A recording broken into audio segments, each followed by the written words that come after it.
નમસ્કાર. દિવસભરના તાજા સમાચારોમાં તમારું સ્વાગત છે. તમારી સાથે હું છું પિનલગીરી ગોસ્વામી.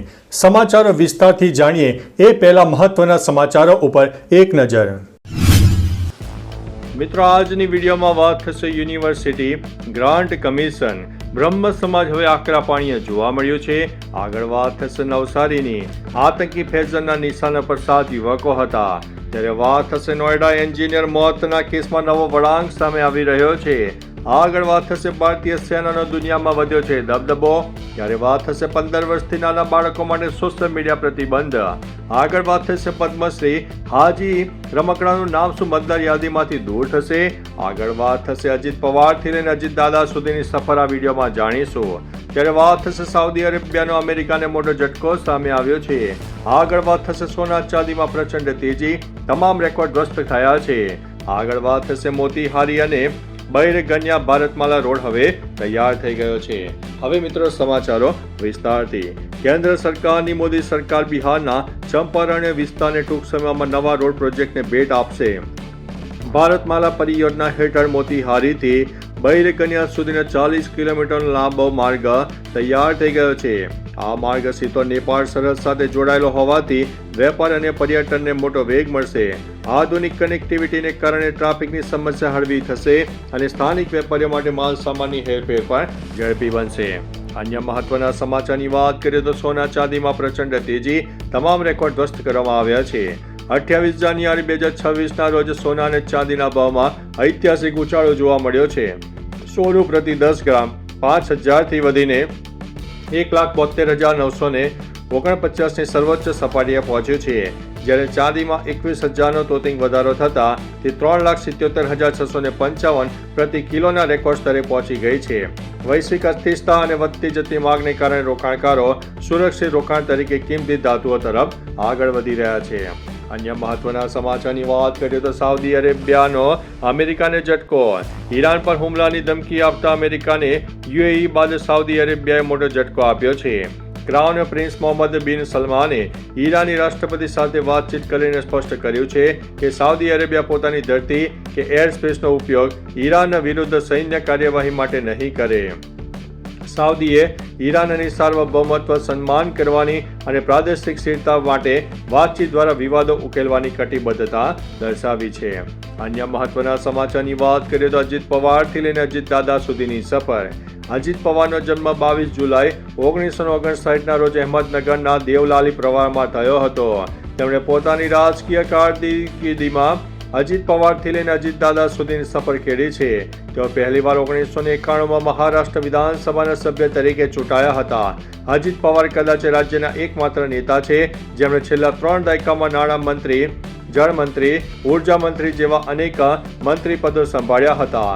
તેમણે પુણેના પાલક મંત્રી તરીકે પણ સેવા આપી હતી. અન્ય મહત્વના સમાચારની વાત કરીએ તો પદ્મશ્રી હાજી રમકડાનું નામ મતદાર યાદીમાંથી શું દૂર થશે. અનોખા ઢોલક વાદક જૂનાગઢના પદ્મશ્રી વિજેતા હાજી રમકડાનું નામ મતદાર યાદીમાંથી દૂર કરવા ભાજપના કોર્પોરેટરે ફોર્મ નંબર 7 ભરતા વિવાદ સર્જાયો છે. કોર્પોરેટર સંજય મણવરના મતે નામની વિસંગતતાને દૂર કરવા અરજી કરી છે. જ્યારે હાજી રમકડોએ 60 વર્ષથી ત્યાં રહેતા હોવા છતાં થયેલા વિરોધ સામે નારાજગી વ્યક્ત કરી છે. કોંગ્રેસે આ મામલે ભાજપ પર કટાક્ષ કરતા તેમને જાણીતી હસ્તીનું અપમાન ગણાવ્યું છે. અન્ય મહત્વના સમાચારની વાત કરીએ તો 15 વર્ષથી નાના બાળકો માટે સોશિયલ મીડિયા પ્રતિબંધ. ઓસ્ટ્રેલિયા બાદ હવે ફ્રાન્સે પણ 15 વર્ષથી ઓછી ઉંમરના બાળકો માટે સોશિયલ મીડિયા પર પ્રતિબંધ મૂકતું બિલ પસાર કર્યું છે. ફ્રાન્સની નેશનલ એસેમ્બલીમાં 130થી 21ના મતોથી આ બિલને મંજૂરી મળી ગઈ છે, જેનો મુખ્ય હેતુ ઓનલાઈન બુલિંગ અને બાળકોના માનસિક સ્વાસ્થ્યનું રક્ષણ કરવાનો છે. આ કાયદો સપ્ટેમ્બર 2026થી અમલી બનવાની શક્યતા છે, જેમાં સ્કૂલોમાં મોબાઈલ ફોન ઉપર પણ પ્રતિબંધનો સમાવેશ થવાનો છે.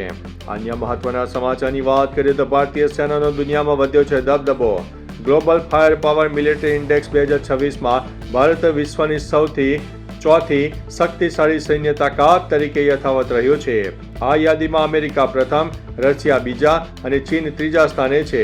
દક્ષિણ કોરિયા 5મા ક્રમે છે. ઓપરેશન સિંદૂર બાદ પાકિસ્તાનની સૈન્ય રેન્કિંગમાં મોટો ઘટાડો થયો છે અને તે ટોપ 10માંથી પણ બહાર ફેંકાઈ ગયું છે. 145 દેશોની સૈન્ય ક્ષમતાના 60થી વધુ માપદંડોના આધારે આ મહત્વપૂર્ણ રિપોર્ટ તૈયાર કરવામાં આવ્યો હતો. અન્ય મહત્વના સમાચારની વાત કરીએ તો નોઈડા એન્જિનિયર મોત કેસમાં નવો વળાંક. ગ્રેટર નોઈડામાં એન્જિનિયર યુવરાજ મહેતાના મોત મામલે એએસઆઈટી અહેવાલ આપ્યો છે. પોલીસના મતે બચાવનો દાવો કરનાર મુનેન્દ્રનું લોકેશન ઘટના સ્થળેથી ઘણું દૂર હતું. મુનેન્દ્ર અને મૃતકના પિતા આ રિપોર્ટને ખોટો ગણાવીને ષડયંત્રની આશંકા વ્યક્ત કરી રહ્યું છે. વકીલની ફી પેટે પરાણે રૂપિયા આપતો વિડીયો પણ સામે આવ્યો છે. હાલ પ્રત્યક્ષદર્શીઓના દાવા અને ટેકનિકલ પુરાવાઓ વચ્ચે તપાસ ચાલી રહી છે. અન્ય મહત્વના સમાચારની વાત કરીએ તો નવસારીની આતંકી ફૈઝાનના નિશાના ઉપર 7 યુવકો જોવા મળ્યા છે. ગુજરાત એટીએસે નવસારીમાંથી જૈશ-એ મોહમ્મદથી પ્રભાવિત આતંકી ફૈઝાન શેખની ધરપકડ કરીને મોટું ષડયંત્ર નિષ્ફળ બનાવ્યું છે. તપાસમાં ખુલાસો થયો છે કે દિલ્હીના 7 યુવકો તેના ટાર્ગેટ ઉપર હતા. તેની પાસેથી હથિયારો અને વિસ્ફોટકો મળી આવ્યા છે. તે સોશિયલ મીડિયા દ્વારા આતંક ફેલાવવાનું અને હત્યાઓ કરવાનું કાવતરો રચી રહ્યો હતો. હાલ એજન્સીઓ તેના આર્થિક નેટવર્ક અને અન્ય સાગરિકોની તપાસ પણ કરી રહી છે. અન્ય મહત્વના સમાચારની વાત કરીએ તો યુજીસી બ્રહ્મ સમાજ આકરા પાણીએ જોવા મળ્યો છે. યુનિવર્સિટી ગ્રાન્ટ કમિશનના નવા નિયમો સામે ગુજરાતમાં વિરોધ પ્રબળ બન્યો છે. સુરત અને રાજકોટમાં બ્રહ્મ સમાજે આને કાળો કાયદો ગણાવીને કલેક્ટરને આવેદનપત્ર પાઠવ્યું છે. સરવણ સંગઠનનો આક્ષેપ છે કે આ નિયમો સામાન્ય વર્ગના વિદ્યાર્થીઓ વિરુદ્ધ છે. જો પાછા ખેંચવામાં નહીં આવે તો આગામી ચૂંટણીઓમાં ભાજપને મત દ્વારા જવાબ આપવાની ચીમકી ઉચ્ચારીને આંદોલનની ચેતવણી પણ આપવામાં આવી છે. તો ચાલો મિત્રો, ફરીથી દેશ અને દુનિયાના સુપરફાસ્ટ સમાચાર લઈને મળતા રહીશો. ત્યાં સુધી અમને રજા આપશો. નમસ્તે.